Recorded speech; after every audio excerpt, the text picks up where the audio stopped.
क्या कर रही हो? कर क्या रही हो?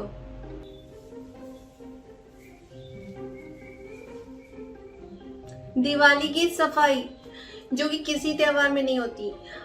यार इतने त्योहार आते हैं लेकिन कभी भी ये सुना है कि सफाई कर लूं, त्योहार आ गए। ये दिवाली की ही सफाई क्यों होती है, समझ नहीं आता। कोई लॉजिक है? लॉजिक तो है, चलो बताओ। दिवाली आती नहीं है कि घर की सफाई की टेंशन शुरू हो जाती है।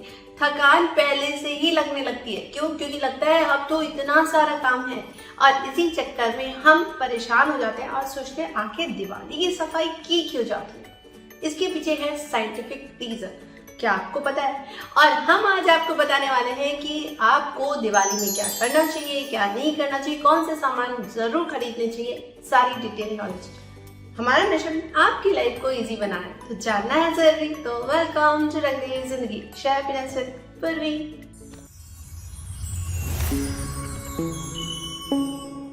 वैसे बात करें अगर कि हमें सफाई क्यों करनी चाहिए दिवाली में, तो दिवाली में क्या हमें तो हमेशा सफाई करनी चाहिए ना, फिर दिवाली में ही क्यों?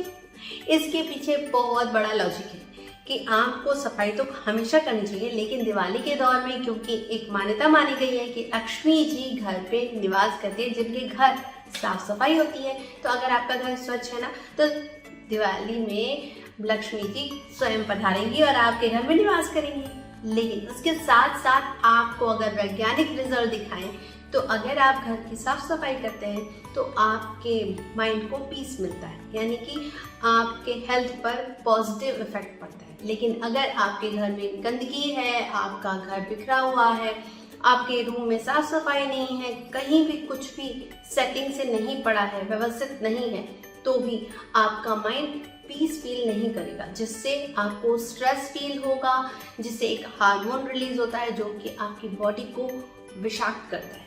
इसलिए हमेशा जब भी आपको माइंड को पीस दिलाना होना तो अपने घर को व्यवस्थित तो जरूर रखना चाहिए।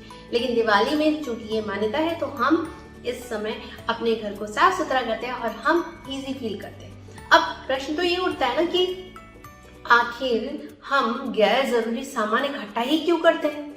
तो एक ह्यूमन टेंडेंसी होती है कि आप हमेशा और हमेशा सामान इकट्ठा करते चले जाते हैं और ये आपको भी फील नहीं होता कि ये तो गैर जरूरी है, और आप उसके बाद भी उन चीज़ों को इकट्ठा करते चले जाते हैं। जब वो इकट्ठा हो जाता है तब आपको रियलाइज होता है कि ये तो मेरे लिए काम का नहीं है, लेकिन आप तब भी उसे नहीं हटाते। क्यों? क्योंकि आपको उससे लगाव हो चुका है। तो बस दिवाली के समय आप इन चीज़ों को भी बाहर निकाल के फेंक देते हैं और बहुत इंपॉर्टेंट चीज़ें ही आप अपने पास संभाल के रखते हैं, और इससे आपके ऊपर एक बोझ भी कम होता है। जैसे कि अगर आपको ज़रूरी पेपर्स चाहिए तो आपको खोजना नहीं पड़ेगा। क्यों? क्योंकि आपने साफ सफाई कर दी है, आपने उन इम्पॉर्टेंट पेपर्स को एक फाइल बना दी है और गैर इम्पॉर्टेंट चीज़ों को आपने हटा फेंका है। तो आपका जो माइंड है रिलैक्स है। इसी के लिए कहा जाता है कि दिवाली के दौर में आपको साफ सफाई कर लेनी चाहिए ताकि आप हमेशा हेल्दी बने रहे और आपका माइंड पीस फील करे, है ना? तो हमें दिवाली में सफाई जरूर करनी चाहिए। अच्छा, दिवाली की सफाई को इतना ज्यादा परेशान होने की जरूरत नहीं कि हम दिवाली की सफाई कैसे करेंगे। आप एक वीकली टाइम टेबल बना दीजिए कि हमें आज ये रूम करना है, ये रूम करना है, ये रूम करना है। इससे क्या होगा कि अगर आपका टाइम टेबल बना होगा कि आपने आज ये कमरा फिनिश किया, आज ये कमरा किया, लेकिन अगर आपने एक साथ सारे कमरे बिखरा दिए कि आज हम सारा करके रहेंगे, तो वो गलत हो जाएगा, क्योंकि आपको स्ट्रेस और ज़्यादा मिल जाएगा, आप परेशान हो जाओगे, आप कोई भी काम अच्छे से नहीं कर पाओगे।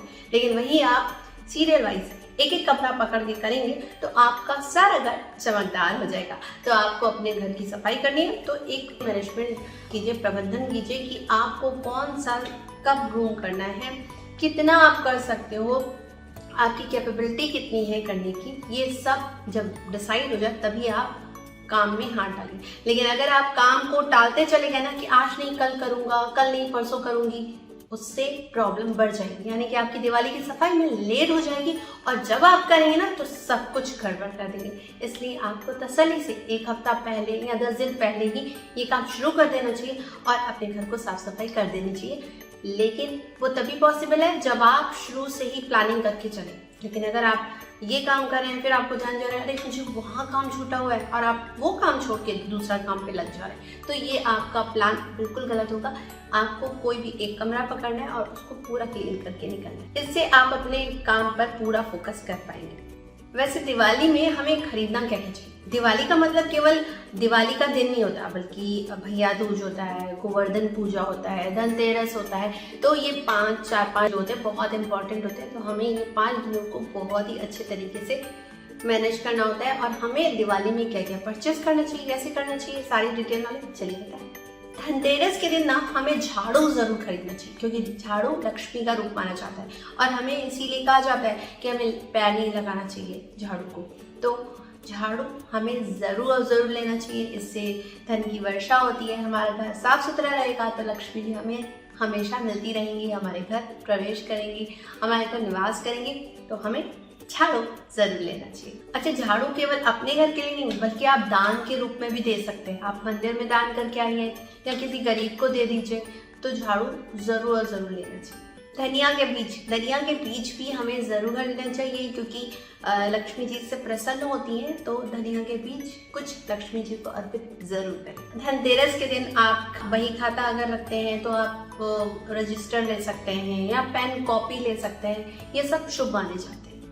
धनतेरस के दिन हम इलेक्ट्रॉनिक आइटम भी खरीद सकते हैं, जैसे लैपटॉप, मोबाइल, कुछ भी इस तरह का गैजेट जरूर खरीद सकते हैं, क्योंकि इससे भी हमारे बिजनेस में, हमारे वर्क में एक प्रोग्रेस होती है। तो हमें ये चीज़ें भी खरीद सकते हैं।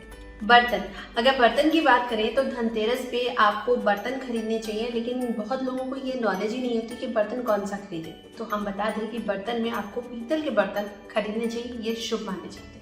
धनतेरस के दिन ना सोने चांदी के सिक्के भी शुभ माने जाते हैं, इसीलिए सोना चांदी आभूषण के रूप में भी लोग लेना खरीदना पसंद करते हैं। तो हमें इनकी भी परचेजिंग उस दिन की जा सकती है अगर आप खरीदना चाहें तो इस तरह हम परचेजिंग तो कर लेते हैं, लेकिन हम साथ में बताना चाहेंगे कि आपको दिवाली में खर्चे ज़्यादा नहीं करने चाहिए। आपको उतना ही खर्चा करना चाहिए जिससे आपकी दिवाली शुभ बन सके। आप खर्चे बहुत ज़्यादा कर दिए, आपने सोना ले लिया, चांदी ले लिया, लेकिन आपकी दिवाली खराब हो गई, या फिर आप दिवाली को एंजॉय नहीं कर पा रहे, तो वो गलत हो जाएगा। क्योंकि दिवाली का मतलब खुशियाँ हैं।